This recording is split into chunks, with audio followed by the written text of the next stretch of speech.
자, 이제 276쪽이죠. 부동산 이용 활동부터입니다. 자, 이거는 중요도가 좀 낮은 단원이에요. 너무 시간을 많이 드릴 필요는 없고요. 이 정도 있는 문제만으로도 웬만큼은 되지 않을까 싶습니다. 따로 뭐 기본수를 안 보더라고요. 10년에 한 번 출제되는 겁니다. 그러니까 사실은 이 파트를 문제를 많이 다룰 수가 없었어요. 많이 다룰 생각은 없었어요. 근데 주제가 많다 보니까 10년에 한 번 출제되는 주제인데요. 그렇게 따지면은 여기에 이 파트에 문제가 달랑 2개 정도만 와야 되거든요. 지금 이게 한 600 몇 문제니까 15회 출제되는 정도니까. 근데 그걸 그렇게 할 수가 없어서 할 수 없이 이렇게 주제별로 그냥 한 문제씩 넣은 정도입니다. 이렇게 많이 출제되는 단어는 아니거든요. 그래서 몇 개만 좀 풀어보겠습니다. 그 중에서 앞에 277쪽에 3번 문제를 보십시오. 부동산 이용에 관한 설명 중 옳은 것은 1번 직주 분리는 도심의 환경 악화, 고집가, 교통의 발달, 공동화 현상으로 인하여 발생한다. 직주 분리는 직장과 주거지가 분리되는 현상이죠. 그것은 도심의 환경이 악화되고요. 땅값이 비싸고 그리고 교통이 발달되니까 바깥으로 나가기는 하죠. 근데 공동화 현상은 아니죠. 공동화 현상은 직주 분리의 결과로서 나타나는 겁니다. 그래서 틀렸고요. 그다음에 직주 접근은 교통의 발달, 도심의 재개발로 인하여 건물이 고층화되는 현상이 발생한다. 이거는 교통의 발달이라기보다는 직주 접근은 교통체증 때문에 나타나는 겁니다. 나갔던 사람들이 안으로 들어오기 힘드니까 그 직주 접근이 발생하는 거죠. 그래서 2번 틀렸고요. 다음에 3번 지가 구배 현상은 소도시보다는 대도시를 설명하기에 적절하다. 이거는 소도시를 설명하기에 적절합니다. 지가 구배 현상은 지가가 외곽으로 나가면서 도심에서는 급격하게 외곽에서는 완만하게 떨어지는 이런 현상을 지가 구배 현상이라고 그래요. 좀 단순한 구조죠. 단순한 구조는 소도시의 지가 구조를 말하는 겁니다. 요거를 지가 구배 현상 이렇게 얘기해요.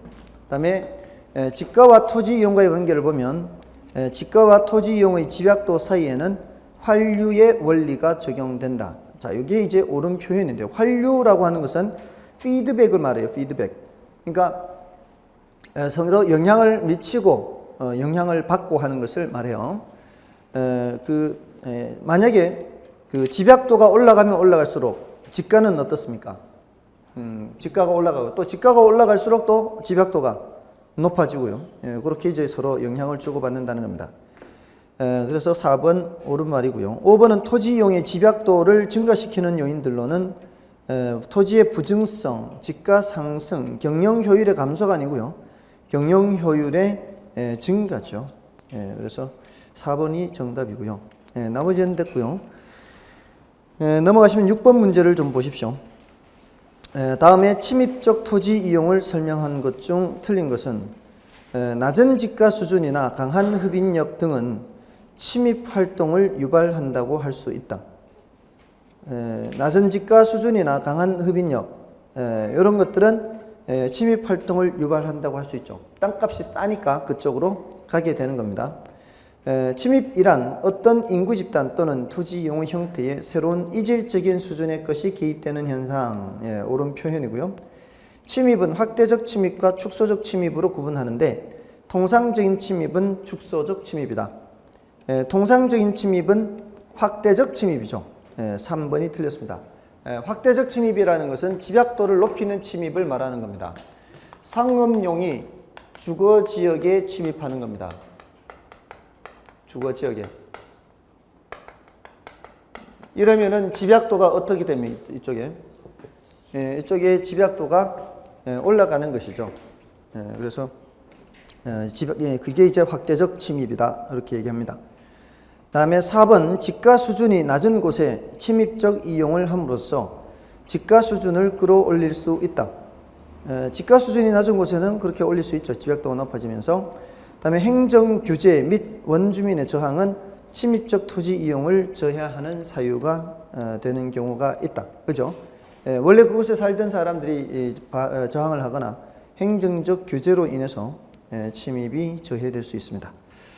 자, 됐고요. 다음에 8번을 좀 보겠습니다.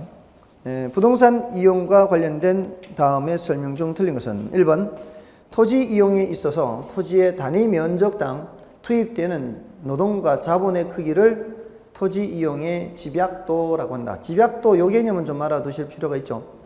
집약도가 높은 게 집약적 이용, 집약도가 낮은 거는 조방적 이용 이렇게 하죠. 그다음에 2번에 지가가 도심에서 외곽으로 나갈수록 점점 낮아지는 현상을 지가 구배 현상이라며 대도시의 경우 부도심에서 지가가 부분적으로 상승하기도 합니다. 그래서 지가 구배 현상은 대도시의 지가 구조를 설명하기에는 좀 어렵고요.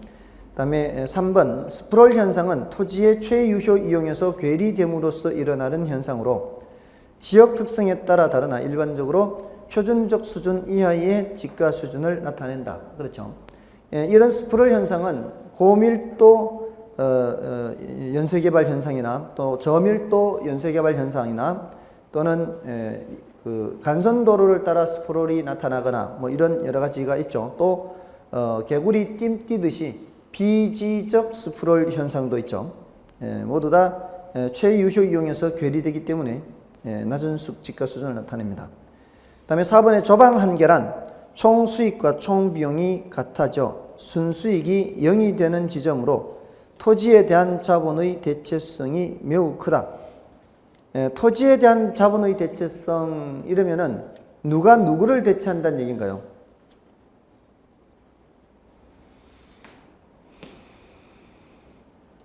토지에 대한 자본의 대체성 하면 누가 누구를 대체하는 거예요? 토지에 대한 존엄에 대한 토지에 대한 자본의 대체성.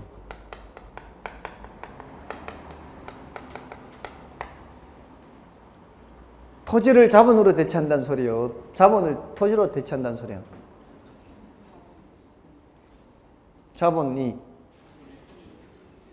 자본이 대체한단 말입니다. 자본이. 여기 자본의가 자본이 대체한다는 뜻이에요. 자본이 대체한다는 뜻이에요. 자본이. 아시겠습니까? 자본이 대체하는 거예요. 자본이. 네, 자본이 토지를 대체하는 거예요. 아시겠습니까? 네, 이거를 그냥 이렇게 외우세요. 그냥 이렇게. 자본이 대체성. 됐습니까? 네. 예를 들어서 내가 달릴 수 있는 능력, 그럼 나의 주파 능력, 주파 그렇게 하잖아요. 자본이 대체할 수 있는 정도, 이걸 자본의 대체성을 아시겠죠? 주어가 지금 의로 바뀐 거예요. 주어가 자본이 대체할 수 있는 정도를 줄여서 자본의 대체성 이렇게 한다고요. 누구를 대체해요? 토지를. 또 역표현을 하거나 노동에 대한 자본의 대체성.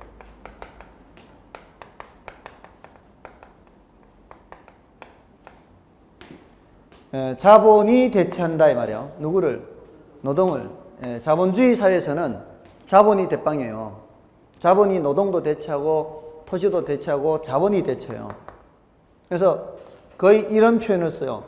다른 표현은 잘 안 써요. 그러니까 자본에 대한 토지의 대체성 이런 표현은 잘 안 써요. 쓸 수는 있는데 뭐 가능하죠. 얼마든지. 아시겠죠? 이 구조를 알아두시라고요. 아, 얘가 대체하는구나. 됐나요? 자, 그러면은 자본이 토지를 대체하는 정도가 강하냐 약하냐 이거는 도심이냐 외곽이냐 어떻게 다르냐 이 말이에요. 도심에서는 자본이 토지를 대체할 수 있는 성질이 강하고요. 그러니까 위로 고층화가 나타나고요. 외곽에서는 토지를 자본으로 대체하는 성질이 약하게 나타나고요. 그래서 조방 한계는 외곽이죠. 그러니까 이거는 토지에 대한 자본의 대체성이 낮다라고 볼 수 있는 거예요. 됐나요? 지금 국어 했죠 방금. 여기 다들 한국 사람들 맞죠? 가끔은 국어가 안 돼요. 국어가. 저도 마찬가지. 저도 예전에 수학 안 될 때 국어가 안 돼서 수학을 못 하기도 했어요. 한국말법이 아니어서 그래요. 일본식. 아, 그렇지. 그런. 일본식 말법이 맞습니다. 맞아요. 맞아. 자본이 대체하는 이렇게 해야 되거든요. 어쩌면 그게 영어식 표현일 수도 있습니다. 일본식 표현인가요? 예. 하여간 자본이 대체하는 성질 이렇게 자본이 대체하는 성질 그렇게 해야 돼요. 다음에 5번 지문 도시 회춘하는 도심의 아파트가 고층화 고급화됨에 따라 도심에 거주하는 소득계층이 저소득층에서 중고소득층으로 유입 대체되는 현상으로 이는 주택의 하향 여가 과정과 대비되는 개념이다. 그렇죠? 이건 이제 일종의 상향 여가 개념이니까 됐습니다. 4번이 정답이고요. 나머지는 됐습니다. 여러분이 좀 봐주시고요. 부동산 관리로 바로 넘어가겠습니다. 부동산 관리는 주제가 이런 주제들이 있어요. 부동산 관리에서는 부동산 관리의 영역하죠. 부동산 관리의 영역하면은 자부시합니다. 자부시. 자산 관리, 부동산 관리, 시설 관리 이렇게. 네, 이제 기업 관리라는 표현을 쓰기도 합니다. 기업 관리 이렇게 하는 건요. 좀 약간 벗어난 개념이고요. 이쪽에서 봤을 때는. 그다음에 부동산 관리의 내용 하는 게 있어요. 부동산 관리 내용 하면은 법경기 하는 거 있죠. 법적 관리, 경제적 관리, 기술적 관리. 그다음에 부동산 관리의 방식. 자위혼하죠. 자가 관리, 위탁 관리, 혼합 관리 이렇게 이 세 개 주제에서 세 가지씩 이렇게 갈라지죠. 이런 것에서 주로 출제가 되고요. 최근에 이것이 좀 많이 나왔었어요. 그 다음에 이것이 나왔고요. 자부시 하는 거. 여기 최근에 좀 적게 출제가 됐습니다. 여기. 그래서 오히려 요거 조금 더 신경 쓸 필요가 있지 않을까 싶기도 하고요. 다음에 이제 그 외에 잡다한 내용으로서 건물 생애주기 같은 거. 이런 거는 원래는 거의 안 나올 것 같아요. 이건 최근에 이미 한번 나와가지고 10년에 한 번 정도 나올까나 말까 하는 정도인데요. 연속으로 나오긴 좀 어려울 것 같고. 그 다음에 임대료 산정 방법 있죠. 임대료 산정 방법이라는 주제가 있어요. 조임대차, 순임대차, 비율임대차 하는 거 있죠. 그리고 임차인 선정 기준이라고 하는 게 있습니다. 이런 기준, 임차인 선정 기준. 자, 이런 것에 대해서 이제 간략간략하게 정리해 놓으면은 이건 되는 겁니다. 그 중에서 이제 2번 문제를 일단 보겠습니다. 281쪽에. 2번에 부동산 관리에 대한 설명으로 틀린 것은 1번.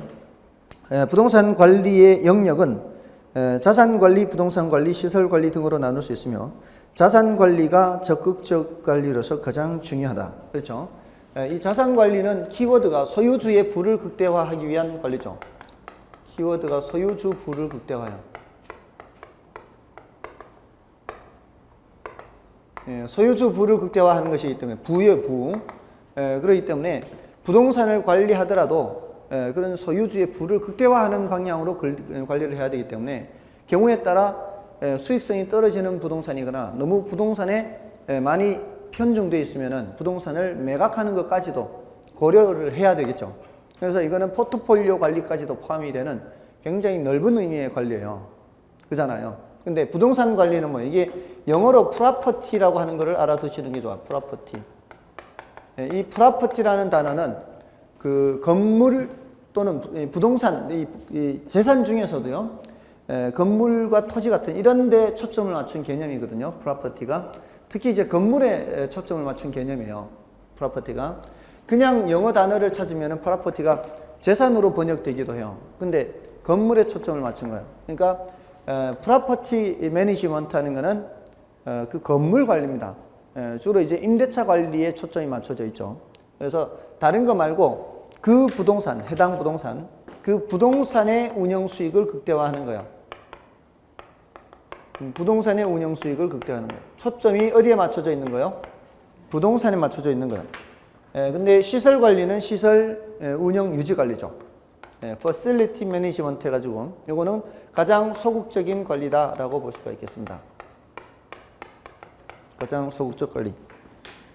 다음에 이제 나머지를 좀 보시면은 그래서 2번에 자산관리란 소유주의 부를 극대화하기 위한 관리로서 포트폴리오 관리, 부동산의 매입과 매각 관리 등이 포함되고요. 맞고요. 그 다음에 시설관리는 시설 유지 관리, 시설 운영 유지 관리죠. 그 다음에 부동산 관리란 운영 수익을 극대화하기 위한 관리로서 에너지 관리, 설비 운전 및 보수 등이 포함된다. 요거 부동산 관리란 부동산 운영 수익을 극대화하기 위한 관리 맞죠? 에너지 관리, 설비 운전 요 뒷부분이 시설 관리에 들어가는 거죠. 4번이 틀렸습니다. 그다음에 기업 관리란 요 기업 관리는 약간 이제 좀 떨어져 있는 개념인데요. 독립된 부동산 회사의 관리나 모기업이 경영 다각화의 일환으로 자회사를 설립했을 경우에 부동산 관리를 말해요. 예를 들어서 규모가 큰 회사가 있어요. 제 친구가 예전에 SK텔레콤에 부동산 관리팀이 있었어요. SK가 전국적으로 보유하고 있는 부동산이 엄청나겠죠. 보유하고 있는 것도 있고 뭐 임차하고 있는 것도 있겠죠. 그거를 다 이 부동산 관리팀에서 관리를 하는 겁니다.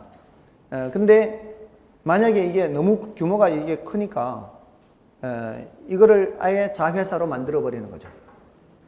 SK 부동산 관리회사 이렇게 부동산 자회사를 만들어서 여기서 뭐를 다 관리하는 거예요. SK텔레콤의 부동산을 다 관리하는 거죠. 이렇게. 그게 기업 관리라고. 됐나요? 모 회사가 경영 다각화 일환으로 자회사를 설립했을 경우에 부동산. 됐습니까? 그러니까 좀 약간 차원이 좀 다르죠. 자부시라고 하는 거하고는. 이건 그야말로 영역이잖아요. 영역이 넓고 더 좁아지고 또 좁아지고 부동산 내부의 시설. 이건 약간 영역이 다른 겁니다. 근데 어떤 사람은 저기 이제 기업 관리를 저 부동산 관리 영역에 포함시켜서 얘기를 하거든요. 어떤 사람은. 자, 그렇게 보시고요. 넘어가십시오. 그 가로 속에 부동산 관리에 관한 설명이다. 기업 니은에 들어갈 알맞은 용어는 기업의 이제 소유주나 기업의 부를 극대화한다. 이거는 자산 관리고요. 다음에 니은은 어떤 독립적인 부동산 회사의 부동산 관리나 모기업이 경영다. 방금 했죠? 기업 관리 이렇게. 그래서 4번이 정답이 되겠고요. 그다음에 이제 법률적 관리, 뭐 경제적 관리 이렇게 나오는 4번부터는 부동산 관리의 내용에 대한 거죠. 그 중에서 자, 이 법률적 관리는 주로 어떤 표현이 나오나요? 권리라는 표현 또는 계약이다, 예약이다 이런 표현이 나오면은 이게 법적 관리죠. 경제적 관리는 수지, 회계 또는 인력 관리, 인력 관리가 경제적 관리에 포함된다는 거죠. 기술적 관리는 위생, 설비, 보안, 보전 이런 것들이죠. 이런 것들이 들어가면은 기술적 관리다. 이렇게 특징적인 단어들 취급하면 되겠죠. 그래서 5번을 보시면은 부동산 관리는 법적 관리, 경제적 관리, 기술적 관리 나올 수 있다. 다음에 부동산 관리 문제는 법적 관리 속하지 않는 거죠. 1번이 바로 나오네요. 그죠? 인력 관리 요거네요. 2번에 토지 도난 방지 대책. 요거는 보통 도난 방지 대책은 기술적 관리에 들어갑니다. 근데 토지 도난은 법적인 문제로 연결이 되고요. 다음에 지목 변경 등 이용 가치 개선 요거는 이 공법적 사항이죠. 지목 변경 및 지목 변경 등 이용 가치 개선하는 것은 공법적 사항입니다. 자, 그렇게 보시면 되겠고요. 다음에 4번에 권리 관계, 권리 들어가 있고요. 임대차 계약 관리, 계약 들어가 있죠. 전부 다 법적 관리입니다. 나머지는 이제 여러분이 봐주시고요. 다음에 오른쪽 페이지에서 6번의 4번 지문에 부동산을 운영하여 합리적인 순수익을 창출해낸다. 이런 건 당연히 무슨 관리? 경제적 관리. 이렇게. 별로 어렵진 않죠. 이건 뭐 별로 어렵지 않고요. 넘어가시면은 자, 7번부터는 이제 자위혼에 해당하는 겁니다. 7, 8, 9, 10, 11, 12번까지 넘어가죠. 이게 이제 가장 많이 출제는 됐습니다. 지금까지도. 자위혼에서 자가관리, 위탁관리, 혼합관리 이렇게 되죠. 얘네들 장단점을 비교를 해야 되죠. 장점이 뭐냐, 단점이 뭐냐. 보통 이 교차돼서 이쪽 단점과 이쪽 장점이 교차적으로 이렇게 나오죠. 몇 개 문제를 풀면서 한번 살펴보겠습니다. 8번을 일단 보시고요.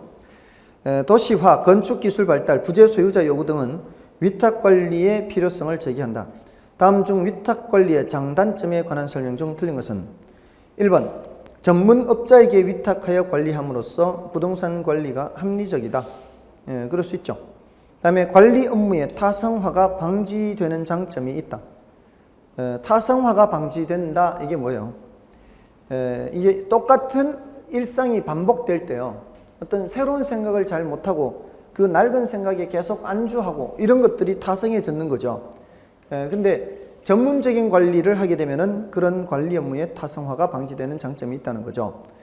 다음에 3번에 관리 수수료를 지불해야 하므로 기회비용을 고려한 전체적인 부동산 관리 비용이 많아지는 문제점이 있다. 이거 틀렸죠?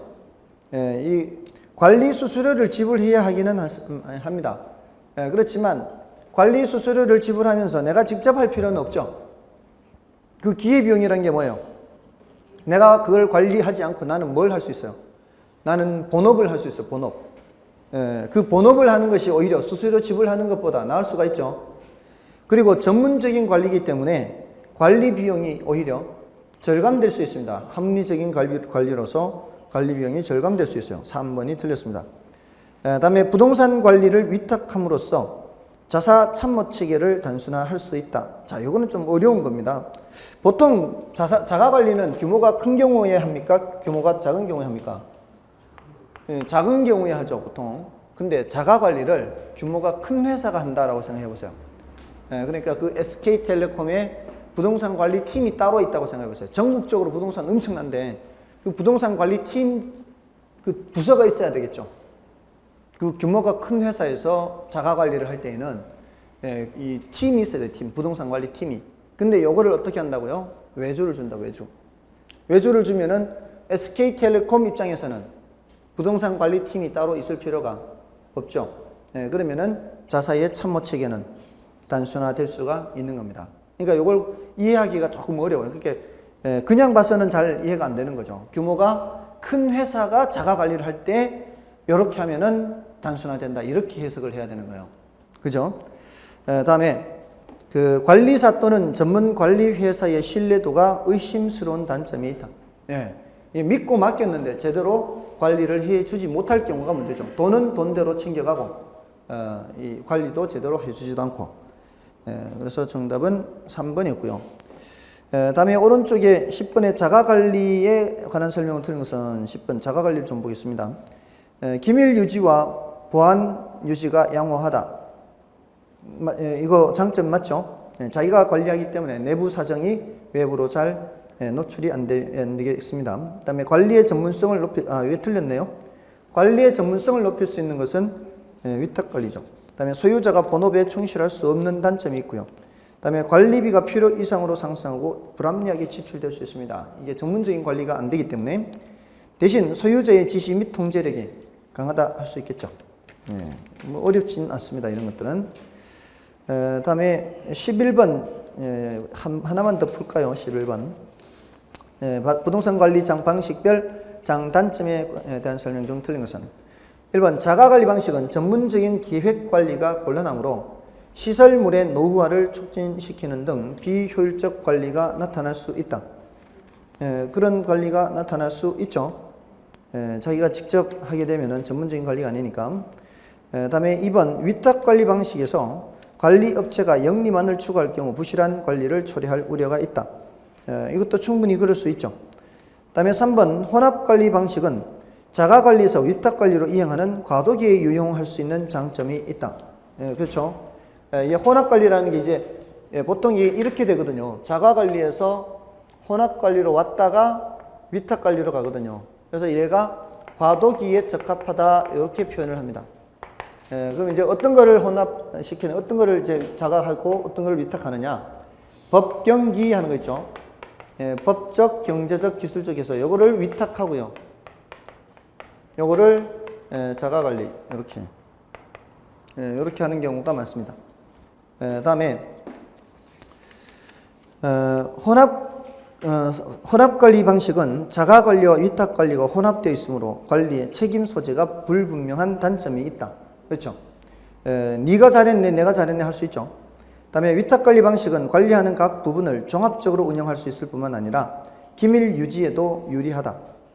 기밀 유지에는 유리하지 않죠. 내부 사정이 외부로 유출될 우려가 있습니다. 그래서 5번이 틀렸고요. 다음에 13번은 이게 건물의 생애 주기거든요. 간단하게만 좀 보겠습니다. 이게 뭐 원래는 출제 가능성은 좀 낮은데 1번의 건물의 생애 주기는 전 개발 단계 틀려 신축 단계가 먼저 와야 되죠. 전신 안노완 해야 되고요. 다음에 2번의 신축 단계에서 신축 빌딩 기능이 사전 계획과 완전히 일치하는 경우가 대부분이다. 이게 틀렸습니다. 완전히 일치하는 경우가 거의 없습니다. 보통 건물 짓다가도 설계 변경해서 막 올리고 이런 경우 많습니다. 그래서 2번 틀렸고요. 다음에 안정 단계에서 일반적으로 빌딩의 유용성이 가장 높게 나타난다. 이게 틀렸죠. 이것도 틀렸죠. 빌딩의 유용성이 가장 높게 나타나는 건 당연히 언제겠어요? 금방 지었을 때죠. 신축 단계.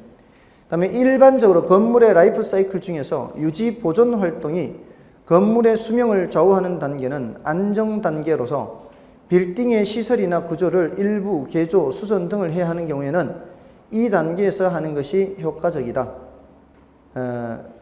일반적으로 라이프 사이클 중에서 이제 유지 보존 활동이 건물의 수명을 좌우하는 단계는 안정 단계입니다. 그래서 빌딩의 시설이나 구조를 일부 개조, 수선 이제 이런 것들을 자본적 지출이라고 해요. 자본적 지출. 이런 걸 해야 되는 경우에는 안정 단계에서 하는 것이 좋습니다. 이거를 괜히 노후 단계에서 했다가는 돈만 지출되고 그 효과가 별로 없을 가능성이 많습니다. 그래서 맞고요. 4번이 옳은 겁니다. 다음에 5번은 건물의 법적 내용 연수와 경제적 내용 연수는 경우에 따라 물리적 내용 연수보다 길다. 이게 틀렸죠? 가장 긴 게 뭘까요? 가장 긴 게 물리적 내용 연수입니다. 보통은. 그 다음에는요? 그 다음에 뭘까요? 경제적 내용 연수가 그 다음인 경우가 많아요. 특히 이제 혜택을 주는 경우에는 법적 내용 연수를 짧게 하는 거는요. 짧게 해서 이제 짧게 하면은 예를 들어 20년 건물을 10년에 털어버리는 거예요. 20년짜리 건물을 10년에 털어버려요. 그러면은 매년 감가상각비가 많이 발생하는 거예요? 적게 발생하는 거예요? 많이 발생하죠. 매년 감가상각비가 많이 발생하게 이제 수치상으로 그렇다는 얘기예요. 수치상으로. 실제로 그만큼 발생한 게 아니잖아요. 수치상으로 비용이 많이 발생했죠. 그러면 그 회사의 이윤이 어떻게 되겠어요? 수치상으로 나타난 이윤. 수치상으로 나타난 이윤은 적어요. 그러면 수치상으로 나타낸 이윤으로 세금을 내기 때문에 세금 내는 게 줄어들어요. 기업에게 혜택 주기 위해서 그래요. 법적 내용 연수를 짧게 하는 거는. 그걸 가속상각이래요. 가속상각. 그렇게 해버리면은 나중에는 어떻게 돼요? 나중에는 이윤이 많이 나겠죠. 나중에는 건물은 쓸 수 있는 건물인데 장부상으로는 털어버렸잖아요. 다. 이제 더 이상 감가상각비가 발생하지 않죠. 그러면 발생하는 이윤이 언제 발생하는, 수치상으로는 언제 이윤이 발생한다고 계산이 돼요? 나중에 발생하는 것으로 계산이 되죠. 그럼 세금을 언제 내게 되는 거예요?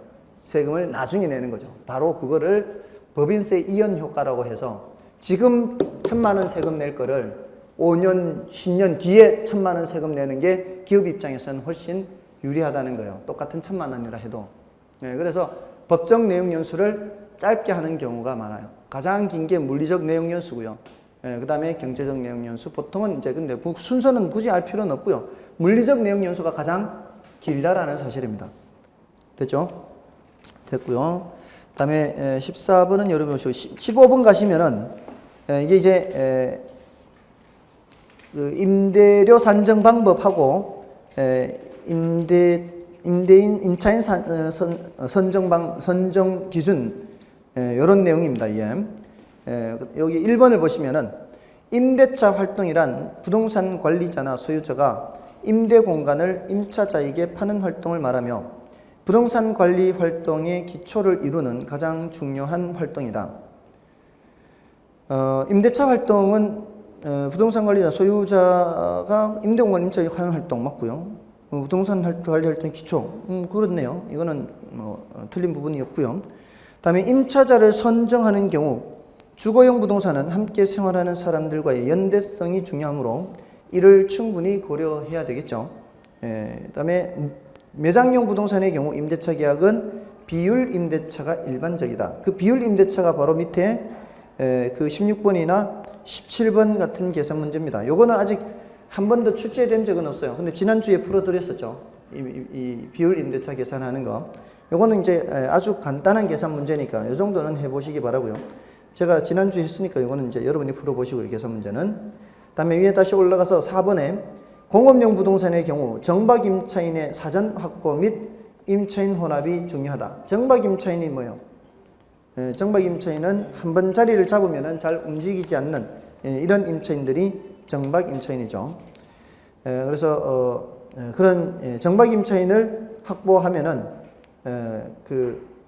오랫동안 자리를 옮기지 않는다 이런 거잖아요. 근데 그런 게 주로 공업용 부동산보다는 상업용 부동산에서 매장용 부동산에서 그렇죠. 그래서 정박 임차인에 해당하는 것이 대형 금융기관의 지점 같은 거 있죠. 이런 것들이 정박 임차인에 해당합니다. 그다음에 비율 임대차에서 기본 임대료가 100만 원이고 여기도 계산이 있네요. 1000만 원 초과 매상에 대해 10%의 추가 임대료를 지급하는 조건의 경우 당해 월에 1,500만 원의 매상 수입이 발생하였다면 임대료는 150만 원이 된다. 1,500만 원에서 500만 원이 초과됐죠. 그럼 초과된 500만 원에 대해서 10%니까 50만 원 해서 150 맞죠? 그렇게 하면 되겠습니다. 다음에 16번, 17번은 됐고요. 다음에 넘어가시면은 기출문제지 여러분이 좀 봐주시고요. 이제 부동산 개발인가요? 부동산 개발입니다. 부동산 개발에서는 이게 좀 잡다한 내용들이 많아서요. 이게 부동산 개발이 좀 공부하기가 좀 쉽지가 않습니다. 자, 일단 몇 개 좀 보시는데요. 그 주제가 이 부동산 개발에서는 주제가 부동산 개발의 위험이라는 주제가 있어요. 위험. 해서 법시비하죠. 법적 위험, 시장 위험, 비용 위험 이렇게. 법적 위험, 시장 위험, 비용 위험. 다음에 부동산 개발의 타당성 분석하는 거 있죠. 요 용어들을 좀 익혀두셔야 되고요. 여기는 G, C, C, 타투 이렇게 크게 보면은 이제 둘로 나누어서 넓은 의미의 시장 분석과 경제성 분석 이렇게 나누고요. 그다음에 민간 개발 방식 있죠. 부동산 개발에서 가장 많이 언급되는 주제들입니다. 여기 이제 많이 언급되고요. 여기 워낙 잡다한 것들이 많아요. 근데 민간 개발 방식에서 등가 교환 방식 뭐 이런 거 있죠. 사업 위탁 방식. 그다음에 토지 신탁 방식. 토지 신탁하는 거죠. 그다음에 컨소시엄 구성한다. 그다음에 공사비를 대물 변제한다. 물건으로 주는 거 있죠. 그다음에 분양금으로 공사비를 분양금으로 정산하는 것도 있죠. 분양금으로 정산하는 것도 있고. 또 이건 조금 중요하네요. 신차지 방식 이런 여러 가지 방식들이 있습니다. 물론 공영 개발도 있죠. 공영 개발해서 공적 주체가 개발하는 거죠. 그래서 매수 방식, 환지 방식 이런 거 있죠. 이런 것들이 다 잡다하다 이 말이에요. 이런 내용들 자체가 굉장히 잡다한 것들이죠. 그리고 이제 용어 중에서도 유형 개발, 무형 개발, 복합 개발 이런 거 있죠. 이런 게 다 단어 정리밖에 안 돼. 이런 것들은 잡다하게. 또 뭐가 있나요? 수복 재개발, 재개발 유형에 또 계량 재개발, 보전 재개발, 철거 재개발, 그죠? 이런 내용들이 잡다합니다. 근데 그 중에서 좀 내용이 좀 있다라고 할 거는 요 정도입니다. 이건 뭐 거의 단어 뜻 정도 체크하면 되는 정도고요. 그래서 너무 잡다해서 이 부분은 뭐라고 말씀을 드리기가 어렵습니다. 그나마 내용이 있는 게 이쪽이었죠. 이쪽은 단어 뜻만 알아서는 안 되는 거죠. 네, 좀 이해를 해야 되거나 하는 좀 경우에 따라 암기도 있는데 예, 이쪽은 그냥 단어 뜻만 파악하면 되는 정도예요. 자, 1번부터 좀 보겠습니다. 291쪽 1번. 부동산 개발에 대한 다음 설명 중 옳은 것은 1번. 부동산 개발 중 건축에 의한 계량은 토지 위에 건물이나 구축물과 같은 건물을 세움으로써 토지 자체를 계량하여, 자, 이게 말이 안 되죠. 건물이나 구축물과 같은 건조물을 세움으로써 토지 자체를 계량하여, 이게 안 되는 겁니다. 이거는 조성에 의한 계량을 말하는 거예요. 조성에 의한 계량은 이렇게 출발해야 됩니다. 도로공사, 배수공사, 수도 설치 등과 같은 이런 게 이제 토지 자체를 계량하는 거고요. 공간 창조는 어떻게 해요? 공간 창조는 조성된 토지 위에다가 건물 짓는 거죠. 그래서 바뀌어 있습니다. 저도 이거 봤거든요. 이게 그 택지 개발하는 거를 봤는데, 제가 살던 제가 지금 그 세종시 간 지가 2년 9개월 정도 됐거든요. 2년 9개월. 근데 제가 처음 갔을 때는 천마을 아파트, 이렇게 단지, 1단지부터 8단지까지 이렇게 몰려있는 그 단지하고요. 저기 3km 바깥에 정부 청사 제일 먼저 지은 거, 종합동 제일 먼저 지은 거 몇 개, 이만큼 외에 건물이 없었어요. 중간에 허허벌판이었어요. 전부 다 타워 크레인만 올라가가지고요. 그런 모습이 지금 뭐 그 공상과학 만화에 나오는 그런 모습이었어요. 그게 모습이 밤이 되면은. 근데 제가 처음에 있다가 지금은 다른 곳으로 옮겼는데, 같은 저기 다른 동으로, 처음에 있던 곳에서 바로 앞에가 굉장히 노른자위 땅이었던 거예요. 근데 거기에 제가 분양 자격이 되는 거예요. 근데 그것도 모르고 그냥 바보같이 지나간 거예요. 아무리 가르치면 뭐해요? 돈을 못 버는데. 아니, 저는 이렇게 생각했죠. 당연히 집이 있으면 당연히 자격이 안 된다고 생각한 거예요. 당연히 집이 있는 사람은 안 된다고 생각했는데 그게 아니었던 거예요. 그게 아니고요. 그 자격이 충분히 되고, 다시 가입해서 당첨이 돼도요, 다시 가입해서 6개월이 넘으면 또 신청할 수 있었나 봐요. 그럼 제가 지금 2년 9개월이면 5번을 할 수 있었던 거예요. 5번을. 이론적으로 당첨돼도 또 한 번, 당첨돼도 또 한 번. 그렇게 했는데 그걸 지금까지 한 번도 안 했으니까 바보 아니냐고. 근데 제가 살던 그 천마을 바로 앞에가 제일 노른자위라는 거예요. 그거를 지난 상반기 때 했거든요. 그 전에도 듣긴 들었는데 그거를 제가 자격이 된다는 사실은 전혀 몰랐어요. 그래서 거기 너무 당첨되면은 좀 이렇게 남는 게 있겠죠. 술이라도 한 잔 쏘고 이렇게 할 수 있는데. 아무튼 근데 또 지금 또 뭐 하나 봐요. 뭐 하나 보는데, 뭐 그게 청약 예금의 금액에 따라서 신청할 수 있는 저게 다르죠. 그게 그 기준이 얼마죠? 400인가요? 300인가요? 300, 600? 300, 600, 1000인가요? 심무하세요? 상당히 금방 나오는, 그 혹시 시험에 나오나요, 그게? 시험에도 안 나오는데 어떻게 하세요? 관심 많은가 보네. 근데 지역에 따라 다르잖아요, 이게. 서울과 지방하고 다르죠. 그게 지방은 200, 400 얼마인가요, 이렇게? 400 얘기하더라고, 400. 근데 청약 저축의 경우에는 어떻게 하죠, 그거를? 종합저축. 예? 종합저축. 옛날 청약 저축. 옛날 거. 그거는 청약 예금으로 바꿔야 되나요? 바꿔서 바로 쓸 수 있나요? 아니면 기간이 지나야 되나요? 바꿔서 바로 쓸 수 있는 거예요? 아무튼 뭐 하여튼 저는 그냥 넣기만 하고 그쪽으로는 관심이 없으니까, 저는 오로지 여러분들의 합격만 관심이 있는 사람이고, 제가 돈 버는 건 별로 관심 없고 오로지 여러분들의 합격만 관심이 있으니까, 아무튼 그렇게 지나가 버렸어요. 지나가 버렸는데 누가 얘기를 해주더라고. 어디에 뭐 한다. 며칠 내로 얼마를 만들어 놔라. 이렇게 가르쳐 주더라고요. 아무튼 봤는데 이 땅을 파요, 이렇게.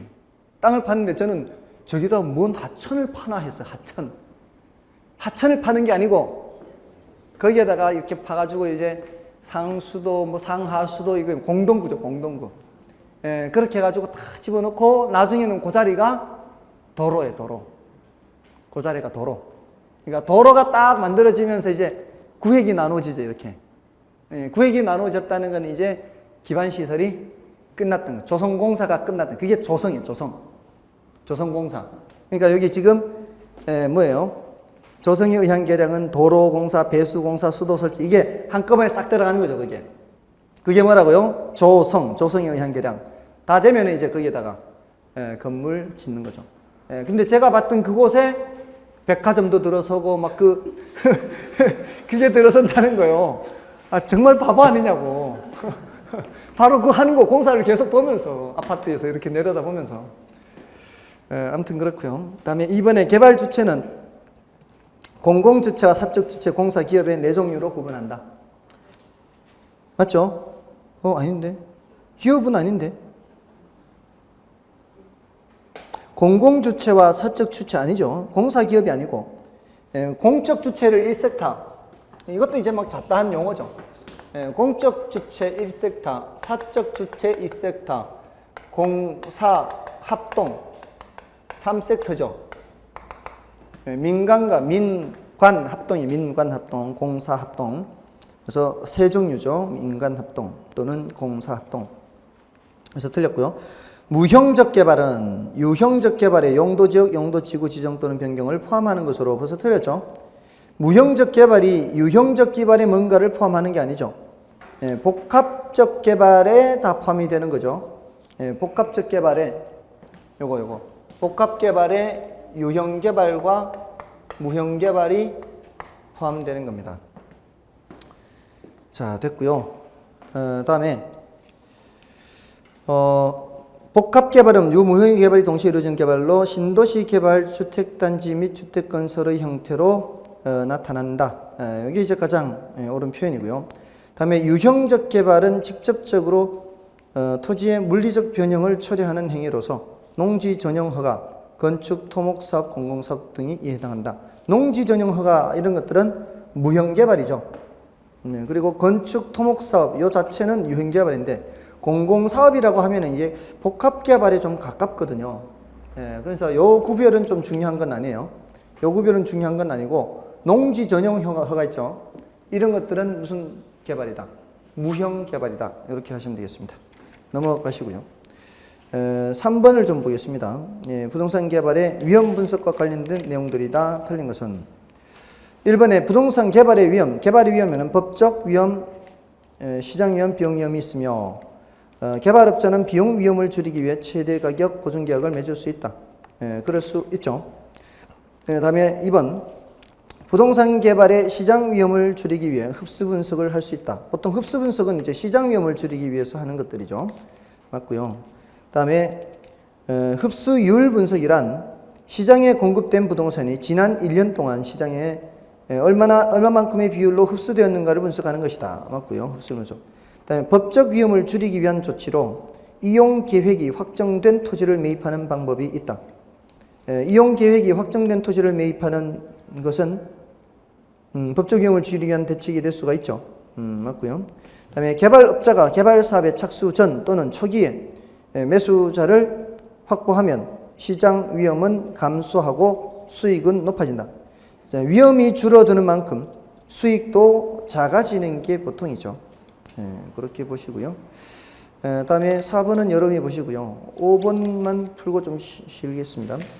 5번의 시장 분석에 대한 다음 설명 중 틀린 것은 시장 분석은 특정 개발 사업에 대하여 개발업자가 투자 결정을 하기 위해 필요한 모든 정보를 제공함을 목적으로 한다. 이게 시장 분석은요. 이쪽에 결정을 하는 거죠. 여기서는 이 경제성 분석에서는 이제 투자 최종 결정을 내리는 거죠.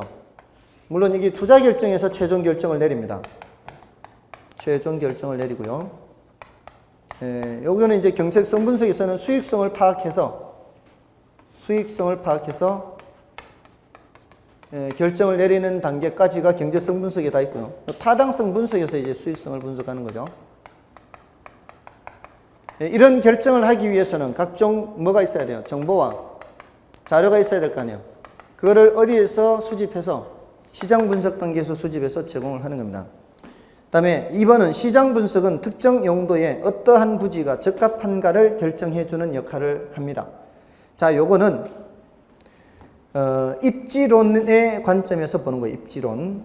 시장 분석은 입지론의 관점에서 할 수도 있고요. 그다음에 3번은 시장 분석은 특정 부지에 어떤 용도가 적당한가를 결정해주는 역할을 하기도 한다. 이거는 뭐예요? 적지론에 해당하는 표현입니다. 그러니까 시장 분석을 입지론의 관점에서 할 수도 있고 적지론의 관점에서도 할 수 있다 이 말입니다. 또 시장 분석은 개발 사업의 채택 가능성 및 수익성 여부를 평가하여 특정 개발 사업에 대한 최종적인 투자 결정을 한다. 최종적인 투자 결정은 여기서 하는 게 아니고 경제성 분석에서 해야 되죠.